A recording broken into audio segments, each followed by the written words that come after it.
आपके अपने channel economics गुरुजी में एक बार फिर से स्वागत है। पिछले वीडियोस में हमने उपयोगिता तथा उपयोगिता के प्रकारों के बारे में देखा था। उपयोगिता को हमने दो भागों में बांटकर अध्ययन किया था, कुल उपयोगिता तथा सीमांत उपयोगिता। कुल उपयोगिता तथा सीमांत उपयोगिता में क्या संबंध हैं, उनके क्या फॉर्मूले हैं, वो हम डिटेल में पिछले वीडियोस में देख चुके हैं। और अभी तक आपने उन वीडियोस को नहीं देखा है, उन कॉन्सेप्ट्स को नहीं समझा है, तो मैं आपसे रिक्वेस्ट करता हूँ कि उनको आप जरूर देखें, जरूर समझें। और उन वीडियोस के लिंक मैं इस वीडियो के डिस्क्रिप्शन में मेंशन कर रहा हूँ ताकि आप इजी वे से उन वीडियो तक पहुँच सकें। अगर आप उन वीडियो को देखेंगे तो हम आज जो इस वीडियो में पढ़ रहे हैं अभी, घटती सीमांत उपयोगिता का नियम, तभी आपको अच्छे से समझ में आ पाएगा, क्योंकि वो वीडियोस इस वीडियो के बेसिक के रूप में काम कर रहे हैं। तो आइए शुरू करते हैं। सीमांत उपयोगिता हास नियम अथवा घटती सीमांत उपयोगिता का नियम क्या है। घटती सीमांत उपयोगिता का नियम, जैसे कि आप देख रहे हैं हेडिंग में लिखा हुआ है सीमांत उपयोगिता घटती हुई है, यानी यह नियम यह बताता है कि किसी भी वस्तु की इकाइयों का उपभोग अगर कोई उपभोक्ता लगातार करता है तो प्रत्येक अगली इकाई से प्राप्त सीमांत उपयोगिता घटती जाती है। यह नियम यही बताता है। कोई भी उपभोग हो, कोई भी वस्तु हो या सेवा हो, हर वस्तु या सेवा के उपभोग में यह नियम लागू होता है। तो इस नियम के अनुसार देख रहे हैं आप यहाँ पर इसकी परिभाषा। इस नियम के अनुसार यदि एक उपभोक्ता एक वस्तु की इकाइयों का लगातार उपभोग करता है तो प्रत्येक अतिरिक्त इकाई से मिलने वाली उपयोगिता घटती जाती है। ठीक है।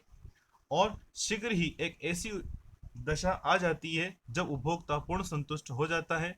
इस स्थिति में वस्तु की इकाई से प्राप्त होने वाली सीमांत उपयोगिता शून्य हो जाती है। इस तरह यदि उपभोक्ता वस्तु का उपभोग निरंतर करता है तो सीमांत उपयोगिता ऋणात्मक हो जाएगी। मतलब ये पूर्ण डिटेल में आपको नियम बता रहा है कि यदि कोई उपभोक्ता किसी वस्तु का उपभोग लगातार कर रहा है तो उससे मिलने वाली जो उसकी सीमांत उपयोगिता है वो घटती जाती है। ठीक है। और एक ऐसी स्थिति आ जाती है जब उस वस्तु की इकाई का उपभोग करता है तो उस वस्तु से मिलने वाली सीमांत उपयोगिता शून्य हो जाती है। उसके बाद भी यदि कोई उपभोक्ता और अधिक उपभोग करता है, जैसे कि हमने यहाँ पर इस प्रकार से लिया है, उसकी सीमांत उपयोगिता वक्र बनाया है। जैसे जैसे वस्तु का उपभोग बढ़ता जाएगा तो उसकी सीमांत उपयोगिता घटती जाएगी। यहाँ पर आप देख रहे हैं उसकी सीमांत उपयोगिता ऋणात्मक हुई, उसके बाद भी यदि वो उपभोग बढ़ाता है तो उससे मिलने वाली उसकी सीमांत उपयोगिता वो ऋणात्मक हो जाती है। डिटेल में आगे देखते हैं इस वीडियो में क्या है ये वक्र, कैसे इस वक्र को बनाते हैं, कैसे समझते हैं। अथवा इस नियम के अनुसार जैसे जैसे हम किसी वस्तु के उपभोग को बढ़ाते हैं तो हर उत्तरोत्तर इकाई के उपभोग से प्राप्त सीमांत उपयोगिता घटती जाती है। शॉर्ट में ये नियम बता रहा है, यहाँ पर शॉर्ट में इसकी परिभाषा है कि सिंपल है, किसी भी वस्तु की इकाई का उपभोग लगातार यदि कोई उपभोक्ता बढ़ाता है, जैसे जैसे उसके उपभोग को इंक्रीज कर रहा है, बढ़ा रहा है, तो उससे मिलने वाली उसकी जो सीमांत उपयोगिता है वो घटती जाएगी। अब ये जो नियम है, सबसे पहले इस नियम का प्रतिपादन 1854 में गोसेन ने किया। जेवंस इस नियम को गोसेन का प्रथम नियम कहते हैं। ध्यान रखिएगा, गोसेन का प्रथम नियम कौन सा है? घटती सीमांत उपयोगिता का नियम। और यह नियम किसने दिया था? गोसेन ने। कब दिया था? 1854 ने। किसने गोसेन का प्रथम नियम बताया उसको? तो जेवंस ने। तो कुछ चार पांच क्वेश्चन यहाँ पर एक एक नंबर के आपको दिख रहे हैं, एग्जाम में पूछ सकते हैं, तो अच्छे से आपको माइंड में ध्यान रखना है। फिर आगे जाकर मार्शल ने इस नियम के बारे में डिटेल में बताया। मार्शल ने इस नियम के बारे में डिटेल में पूरा एक्सप्लेनेशन किया कि यह नियम क्या है। ठीक है। तो घटती सीमांत उपयोगिता का नियम क्या बता रहा है कि जैसे जैसे कोई उपभोक्ता किसी वस्तु के उपभोग को लगातार बढ़ाता है तो उस वस्तु से मिलने वाली उसकी सीमांत उपयोगिता घटती जाती है। परंतु इस नियम की कुछ मान्यताएं हैं, कुछ एजम्पशंस हैं। उन मान्यताओं के साथ ही यह नियम कारगर है। मतलब कुछ बातों को यहाँ पर दिया हुआ माना गया है। और वो बातें कौन सी, वो मान्यताएं कौन सी हैं? सबसे फर्स्ट जो है वो आप देख रहे हैं, पहली जो है वो है उपभोक्ता का व्यवहार विवेकशील माना जाता है तथा उपभोक्ता आर्थिक व्यक्ति होता है। एक तो यह है कि हमने उपभोक्ता को यहाँ पर विवेकशील माना है, मतलब वो रेशनल है। उसके पास जो भी आय है वो उस आय को इस प्रकार से खर्च करता है कि वो अपने अधिकतम संतुष्टि के उद्देश्य को प्राप्त कर सके, इसलिए हमने यहाँ पर उसको विवेकशील माना है। ठीक है। और साथ साथ यहाँ पर उसको आर्थिक व्यक्ति माना है, वो आर्थिक निर्णय लेता है, धन खर्च करने से संबंधित निर्णय ले रहा है, इसलिए हमने यहाँ पर उसको आर्थिक व्यक्ति भी उसको एज्यूम किया है, आर्थिक व्यक्ति यहाँ पर माना है। फिर उपयोगिता मापनीय है और इसके लिए मुद्रा का प्रयोग किया जाता है। यहाँ पर यह माना गया है कि जैसे जैसे किसी वस्तु की उपयोगिता, सॉरी, वस्तु की इकाइयों का उपभोग किया जाता है तो उससे मिलने वाली जो उपयोगिता है वो लगातार घटती जाती है। अब उपयोगिता घटती जा रही है, इसका मतलब यहाँ पर उपयोगिता को मापा जा रहा है। तो यहाँ पर यह माना गया है कि उपयोगिता मापनी है, और उसको मापने के लिए उसकी इकाई क्या है? मुद्रा। मतलब यदि किसी वस्तु की उपयोगिता ज्यादा है, इसकी किसी वस्तु की कीमत ज्यादा है, तो उसकी उपयोगिता भी ज्यादा है। किसी वस्तु की कीमत कम है तो उस वस्तु की उपयोगिता भी कम है। फिर थर्ड है, मुद्रा की सीमांत उपयोगिता को स्थिर माना गया है। अब मुद्रा की सीमांत उपयोगिता क्या है, ये भी हम लास्ट वीडियोस में देख चुके हैं। अगर आपने इसको डिटेल में नहीं देखा है तो मैंने अभी आपको बोला है कि मैं इन वीडियोस के लिंक जो है इस वीडियो के डिस्क्रिप्शन में मेंशन कर रहा हूँ, ताकि आप वीडियोस को आप अच्छे से देख सकें। तो मुद्रा की सीमांत उपयोगिता को यहाँ पर स्थिर माना गया है। यहाँ पर जनरली क्या होता है कि जैसे जैसे हम उपभोग को बढ़ाते हैं, तो जो मुद्रा की जो सीमांत उपयोगिता है, मार्जिनल यूटिलिटी ऑफ मनी, वो क्या होती है? बढ़ती जाती है। क्योंकि अपने पास जो पैसा पड़ा होता है, बचा हुआ होता है, वो अपने लिए बहुत इंपॉर्टेंट होता है। तो जैसे जैसे हम अपना रुपया खर्च करते हैं, तो बचा हुआ अमाउंट जो होता है उसकी यूटिलिटी बहुत ज़्यादा होती है। इसलिए जनरली क्या होता है कि मुद्रा की सीमांत उपयोगिता बढ़ती जाती है। कब? जब उपभोग बढ़ता जाता है। अब यदि सीमांत उपयोगिता बढ़ती जाएगी मुद्रा की, तो कोई व्यक्ति किसी वस्तु का उपभोग लगातार करेगा? नहीं करेगा। यानी उसके पास जो बचा हुआ पैसा है वह उसके लिए बहुत इंपॉर्टेंट हो जाएगा, तो एक ही वस्तु पर वो खर्च आगे से आगे नहीं करेगा। हम यह चाहते हैं कि उपभोक्ता उस वस्तु पर वो पैसा खर्च करे, लगातार वस्तु का उपभोग करे। तो इस स्थिति में क्या होगा कि जैसे जैसे उपभोग बढ़ेगा, तो हमने यहाँ पर क्या माना है कि मुद्रा की जो सीमांत उपयोगिता है वो स्थिर है, उसमें कोई भी चेंज नहीं आ रहा है। ठीक है। फिर उपभोग की गई वस्तु की इकाइयां उचित आकार एवं गुणों की दृष्टि से समरूप होनी चाहिए। मतलब जो भी उपभोग किया जा रहा है, जिस किसी वस्तु का उपभोग किया जा रहा है, उस वस्तु की प्रत्येक इकाई जो है, एक तो क्या होनी चाहिए? समरूप होनी चाहिए। और दूसरा, गुणों की दृष्टि से भी वो समरूप हो, और उसका आकार जो है वो भी समान हो। जैसे कि हम यहाँ पर रोटी को लेकर, यानी कोई उपभोक्ता रोटी ले रहा है, उपभोग कर रहा है, और हम यहाँ पर नियम का अध्ययन कर रहे हैं, एक रोटी, दो रोटी, तीन रोटी वो खा रहा है, तो जितनी भी रोटियां वो कंज्यूम करेगा वो समान आकार की हो, समान गुण वाली हो। ऐसा नहीं कि पहली रोटी सूखी हो, जली हुई हो, और दूसरी दूसरी रोटी आपने उसको वापस घी से लगी हुई और अच्छी सिकी रोटी दी है, तो हो सकता है दूसरी रोटी से उसको जो मॉइस्चरिटी है वो बढ़ जाए। और तीसरी रोटी आपने वापस उसको सूखी दे दी है, तो उस कंडीशन में तीसरी रोटी से मिलने वाली जो उसकी जो यूटिलिटी है, उसकी जो उपयोगिता है, वो वापस कम हो जाए। तो यहाँ पर यह जरूरी है कि जिस किसी वस्तु का उपभोग कर रहा है वो एक उचित आकार की हो, समान आकार की हो, और समान गुण वाली हो। साथ साथ यहाँ पर यह भी ध्यान रखना है कि एक आदर्श आकार हो। जैसे कि रोटी है, उसको हम लें, ठीक है। चाय का कप है, कॉफी कप है, वो हम लें। पानी का गिलास है, वो हम लें, ठीक है। या फिर कोई फल है, एप्पल है, वो हमने यहाँ पर लिया, वो यहाँ पर लें। तो ये सब समान होने चाहिए, समान आकार के होने चाहिए। ऐसा नहीं है कि पानी की एक एक बूंद आप एक एक बूंद करके उसको पिला रहे हैं और आप वेट करें कि यह नियम लागू होगा, तो पॉसिबल नहीं है। दूसरा, आप चावल का एक एक दाना लेकर उपभोक्ता को दे रहे हैं, उसको खिलाएं, और आप देखें कि उसकी अब सीमांत उपयोगिता है, घटती जाएगी, वेट करेंगे, ऐसा होगा भी नहीं, क्योंकि उसका पेट भरेगा भी नहीं। आप उसकी उस एक एक चावल का जो एक एक दाना है, उससे मिलने वाली जो यूटिलिटी आप उसको मेजर नहीं कर सकेंगे। ठीक है, बहुत माइनर चेंज आएगा। तो यहाँ पर माना गया है कि जो किसी वस्तु का उपभोग किया जा रहा है, एक तो वो उचित आकार की है और समान गुण वाली है, समान है, समरूप है। फिर यहाँ पर यह भी माना गया है कि उपभोग की प्रक्रिया सतत है। मतलब जो भी उपभोग किया जा रहा है वो कंटिन्यूसली है, उसमें कोई ब्रेक नहीं आ रहा है। मतलब वो खाना खाने बैठ रहा है तो एक साथ खाना खा रहा है, ऐसा नहीं कि एक रोटी अभी खाई, एक रोटी 4 घंटे बाद, एक रोटी 8 घंटे बाद। तो अगर टाइम में गैप आ जाएगा तो मिलने वाली यूटिलिटी और बढ़ती जाएगी। पानी गिलास अभी आपने पिलाया, 5 घंटे बाद पिला रहा है, फिर 10 घंटे बाद पिला रहे हैं, और आप देख रहे हैं कि उससे जो मिलने वाली मेजोरिटी है वो कम होती जाएगी। ये पॉसिबल नहीं है। अगर यह नियम आपको अध्ययन करना है तो इस नियम की यह एक मान्यता और भी है कि उपभोग जो है वो कंटिन्यूसली होना चाहिए, लगातार किसी वस्तु की इकाई का उपभोग होना चाहिए। ठीक है, तभी यह नियम लागू होगा। और लास्ट, उपभोग उपभोक्ता की आय, आदतें, रुचि तथा फैशन में दिए हुए समय में कोई परिवर्तन नहीं होता है। हम यहाँ पर मानते हैं कि उपभोक्ता की आय में, उसकी आदतों में, उसकी रुचि या फैशन में, ठीक है, उसकी पसंद में कोई चेंज नहीं हो रहा। अगर उसकी आय, उसकी आदतों, उसकी पसंद में अगर परिवर्तन हो जाएगा, उपभोग करते करते, तो वो उस वस्तु का उपभोग पूरा करेगा ही नहीं, दूसरी वस्तु की तरफ ट्रांसफर हो जाएगा। और हम जिस नियम के बारे में अध्ययन करना चाह रहे हैं कि जैसे जैसे किसी वस्तु का उपभोग बढ़ता जाएगा उसकी सीमांत उपयोगिता घटती जाएगी, वो हमें यहाँ पर देखने को नहीं मिलेगी। ओके, तो ये कुछ मान्यताएं हैं, कुछ एजम्पशंस हैं, इन्हीं मान्यताओं के आधार पर ये नियम लागू होता है, उसको हम समझते हैं।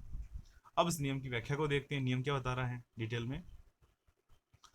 तालिका और चित्र के द्वारा समझेंगे नियम क्या है। तो आपके सामने टेबल दे रखी है, वस्तु की विभिन्न इकाइयां दी गई हैं। जैसे कि आपने पहली रोटी कंज्यूम की तो उससे मिलने वाली उपयोगिता, सीमा उपयोगिता वो 15 यूटिल है। ठीक है, 15 यूटिल। मैंने आपको पहले बताया कि उपयोगिता को मापने की जो इकाई है वो है यूटिल। ठीक है, UTILS, यूटिल्स। फिर उसने दूसरी रोटी कंज्यूम की तो देखने आप कितना मिला उसको, 10 यूटिल। फिर तीसरी कंज्यूम की तो 5 यूटिल, चौथी कंज्यूम की तो 0, पांचवी कंज्यूम की तो -5। देख रहे हैं आप, माइनस में हो गया। जनरली क्या होता है, ऐसा क्यों होता है? क्योंकि आप जैसे जैसे खाना खाएंगे, रोटी का उपभोग करेंगे, तो जैसे आप पहली रोटी उपभोग करेंगे तो आपका पेट खाली, आपको बहुत ज़्यादा भूख लग रही है, तो पहली रोटी आपको बहुत ज़्यादा सेटिस्फेक्शन देगी। अब जैसे आपने सेकंड रोटी कंज्यूम की तो पहले से कम सेटिस्फेक्शन मिलेगा, 10 से मिल रहा है 15 के बजाय। ठीक है, ऐसा क्यों? क्योंकि अब आपका पेट कुछ भर चुका है, तो इस कंडीशन में आपको जो यूटिलिटी है सेकेंड रोटी से वो जाहिर है कम मिलेगी। फिर आपने थर्ड कंज्यूम की, आपका पेट और भर चुका है, तो तीसरी रोटी से और कम उपयोगिता मिलेगी।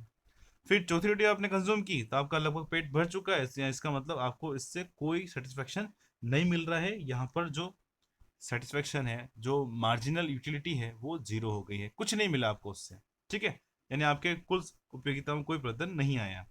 फिर उसके बाद अगर आपने चौथी के बाद पांचवी रोटी और इकाई उपभोग किया तो उस स्थिति में क्या देख रहे हैं, मिलने वाली जो उपयोगिता है वो माइनस में हो गई है, ऋणात्मक हो गई है, नेगेटिव हो गई है। क्यों? क्योंकि पेट भरने के बाद भी अगर आप और उपभोग करेंगे तो जो एक्स्ट्रा रोटी आपने खाई है उससे हो सकता है कि आपका पेट दर्द करे, जी मिचलाए, उल्टी जैसा हो, गैस बने। तो यहाँ पर आपको जो मार्जिनिटी है वो नेगेटिव फॉर्म में हो जाएगी।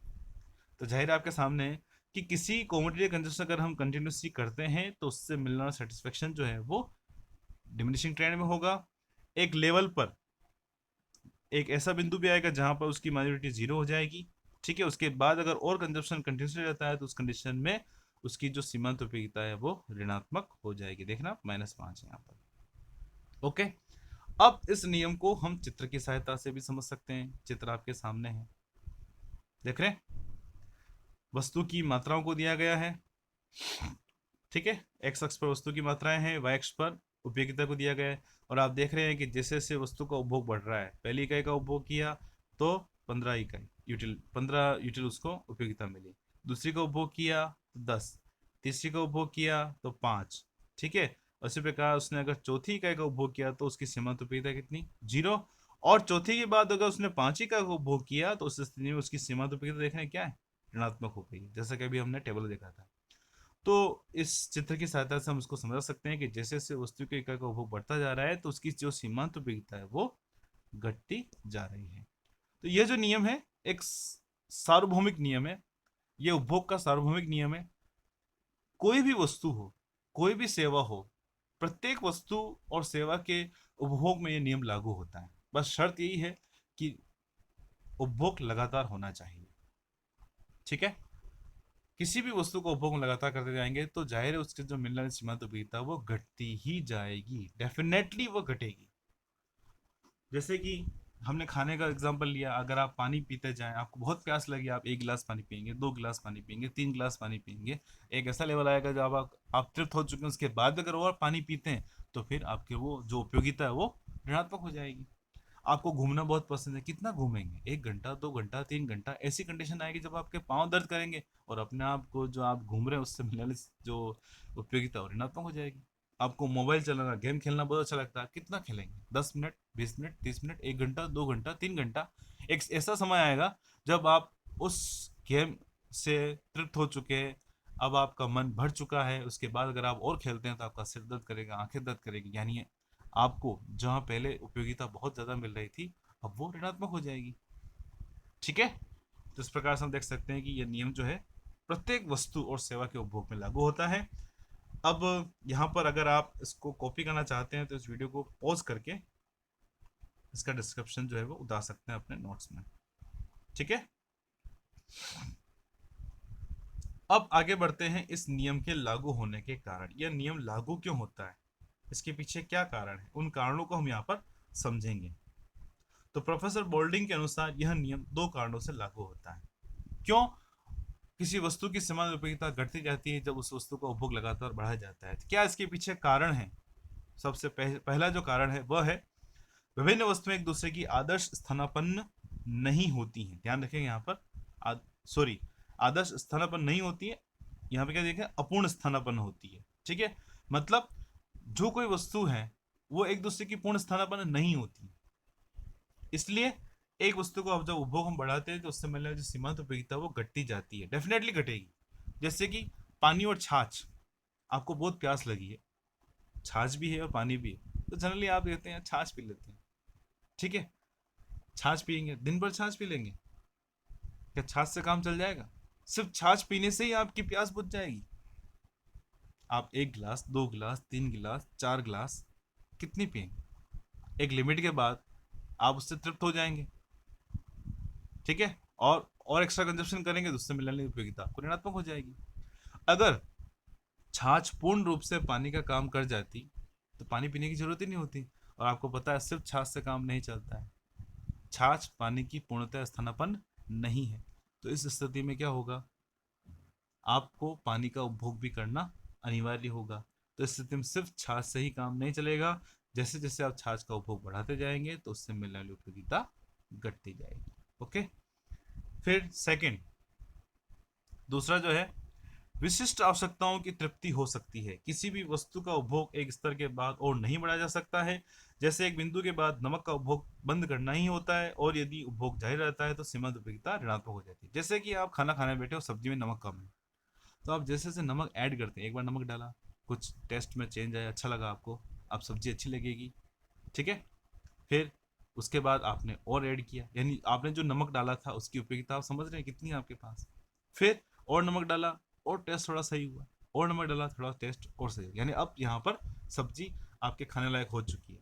उसके बाद अगर आप नमक और ऐड करते हैं तो आपने जो अब एक्स्ट्रा जो नमक ऐड किया है उसकी सीमांत उपयोगिता आपके लिए ऋणात्मक हो जाएगी, क्योंकि आपकी सब्जी जो है अब नमकीन हो जाएगी, पहले से ज़्यादा खारी हो जाएगी, आप उसको अब खा नहीं पाएंगे, या खाएंगे तो आपको मज़ा नहीं आएगा, ठीक है।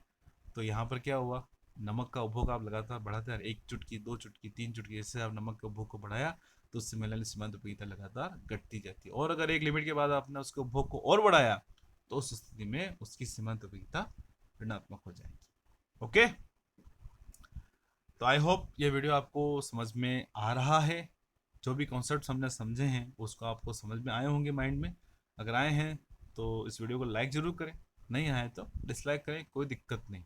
और इससे रिलेटेड जो भी कमेंट आपके माइंड में आता है, आपको वीडियो कैसा लगा, क्या है, हेल्पफुल है या नहीं है, तो कमेंट बॉक्स में कमेंट जरूर करें। और इस चैनल के नए व्यूअर हैं तो इस चैनल को सब्सक्राइब जरूर करें, ताकि जो भी नए वीडियोज़ हैं आपको आसानी से मिल जाएँ। और ज़्यादा से ज़्यादा अपने फ्रेंड्स में भी इसको शेयर करें, अगर आपको लगता है कि आपके साथ आपके फ्रेंड्स के लिए भी बहुत इंपॉर्टेंट है। ओके, फिर इस नियम के महत्व को देखते हैं। अब इस नियम का महत्व क्या है। घटती सीमांत उपयोगिता नियम के द्वारा मांग का नियम, सम सीमांत उपयोगिता नियम आदि नियमों की व्युत्पत्ति होती है। जो मांग का नियम है, सम सीमांत उपयोगिता नियम है, इस नियम के कारण ही पैदा हुए। कैसे है, डिटेल में हम आगे आने वाले वीडियोस में समझेंगे।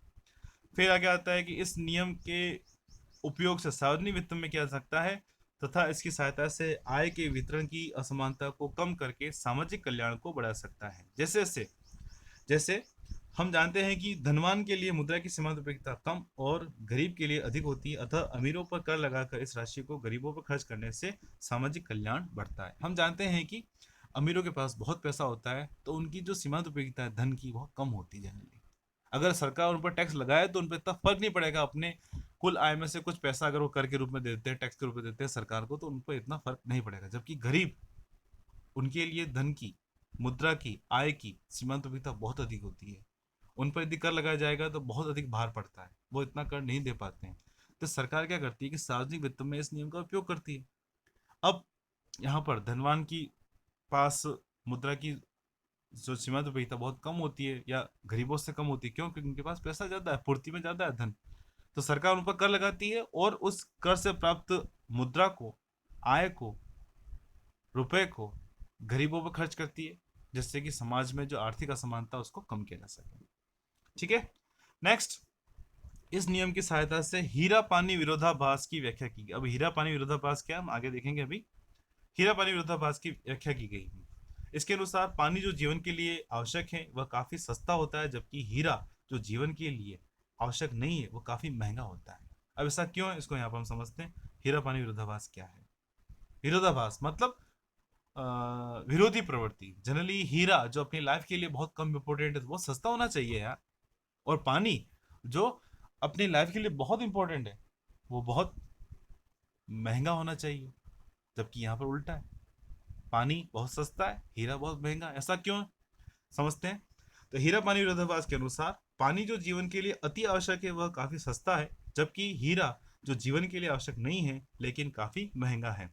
आधुनिक अर्थशास्त्रियों ने गट्टी सीमांत उपयोगिता के नियम के द्वारा इस विरोधाभास की व्याख्या की। ध्यान रखिएगा, गट्टी सीमांत उपयोगिता नियम से इसकी व्याख्या की। कैसे है?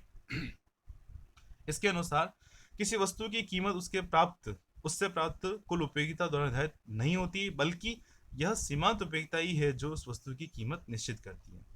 जल प्रचुर मात्रा में उपलब्ध होने के कारण इसकी सीमांत उपयोगिता बहुत कम अथवा शून्य होती है, अतएव इसकी कीमत भी बहुत कम या शून्य होती है। दूसरी ओर हीरे दुर्लभ होते हैं और उनकी जो सापेक्षिक सीमांत उपयोगिता बहुत अधिक होती है, और इस कारण उसकी कीमत भी अधिक होती है। ठीक है।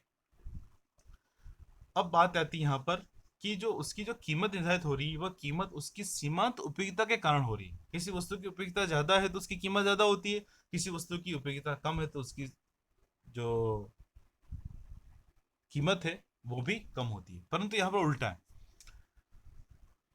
अब यहाँ पर जल की जो कीमत है या उसकी जो उपयोगिता बहुत ज्यादा है, परंतु उसकी कीमत बहुत कम है। क्यों? क्योंकि जल प्रचुर मात्रा में, हम पृथ्वी पर देखें तो हीरे की तुलना में जल की जो पूर्ति है, पानी की जो पूर्ति है वो बहुत अधिक है। अब पूर्ति बहुत अधिक होने के कारण उसकी उपयोगिता अपने आप कम हो जाती है। हम जानते हैं कि अपने पास जो वस्तुएं अधिक होती हैं उनकी उपयोगिताएं लगभग कम होती हैं, उनकी सीमांत उपयोगिता अपने माइंड में कम होती है। और जो वस्तु अपने पास बहुत कम होती है, पूर्ति बहुत कम है, उसकी उपयोगिता, उसकी सीमांत उपयोगिता अपने माइंड में बहुत ज्यादा होती है। तो यहाँ पर ये लागू हो रहा है कि जल पृथ्वी पर बहुत ज्यादा है, ठीक है, इसलिए उसकी उपयोगिता कम है और इस कारण उसकी कीमत कम है। हीरा तुलनात्मक सापेक्ष रूप से देखें जल से तो उसकी पूर्ति बहुत कम है, पूर्ति कम है इसलिए उसकी उपयोगिता ज्यादा है और इसलिए उसकी कीमत अधिक है। ठीक है। तो यहाँ पर जल जो अपने जीवन के लिए बहुत अधिक महत्वपूर्ण, उसकी कीमत कम है, जबकि हीरा अपने जीवन के लिए बहुत कम महत्वपूर्ण है तो उसकी कीमत बहुत ज्यादा है। क्यों है? गट्टी सीमांत उपयोगिता नियम के कारण। ठीक है, उसकी सीमांत उपयोगिता के कारण ही यह विरोधाभास की प्रवृत्ति हमें देखने को मिलती है। ओके, तो आई होप आपको यह वीडियो अच्छा लगा है। जो भी कॉन्सेप्ट इस वीडियो में हमने पढ़े हैं, हीरा पानी विरोधाभास, गट्टी सीमांत उपयोगिता नियम, जो कि बहुत इंपॉर्टेंट टॉपिक है, अच्छा समझ में आया होगा। अच्छा लगा है तो लाइक जरूर करें, नहीं अच्छा लगा है तो डिसलाइक करें, कोई दिक्कत नहीं, कमेंट जरूर करें और इस चैनल को सब्सक्राइब जरूर करें। आगे आने वाले वीडियोस में हम उपभोक्ता के संतुलन के बारे में देखेंगे, कौन कौन सी विधियां हैं, क्रमवाचक विश्लेषण, उपयोगिता विश्लेषण के कौन से 2 पार्ट हैं, क्या है क्या नहीं है, डिटेल में डिस्क्रिप्शन करेंगे, अच्छा समझेंगे। तो इस चैनल के साथ आप बने रहें। मिलते हैं नेक्स्ट वीडियो में। Thank you, thanks for watching. नमस्कार गुरु जी, बाय बाय।